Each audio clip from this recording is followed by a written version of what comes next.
Look at peer-to-peer networks, and in a peer-to-peer network all devices are equal in terms of the way they are set up, and they connect directly to each other to share resources. If a device has a specific resource, such as a printer or a file, others must connect to that computer to access it.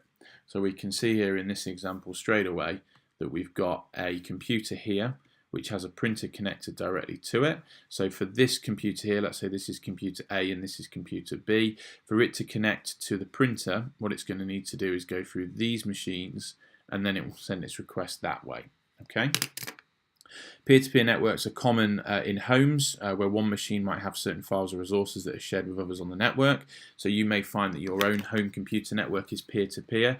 If you can access files on other people's computers in your home network, then you've almost certainly got a peer-to-peer network set up. It's often used for file sharing over the internet, commonly illegal activity, because what you may have is a situation where this computer has some films and some music which others might want to access, and then all of these computers can send in requests to get those files. Illegal because it's breaking the copyright law, but it is how peer-to-peer networks are set up on the internet, and it is how a lot of file sharing takes place because it's quite hard to track down the individuals doing it.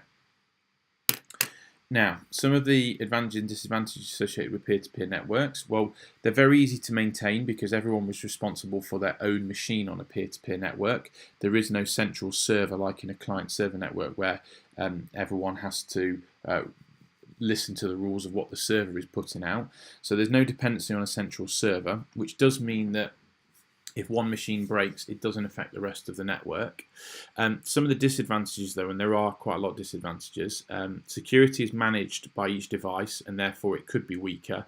So if one computer isn't patched and has the most up-to-date software on it for protecting against viruses, malware, and so on, you could find a situation where that device is going to spread some malicious code across the network.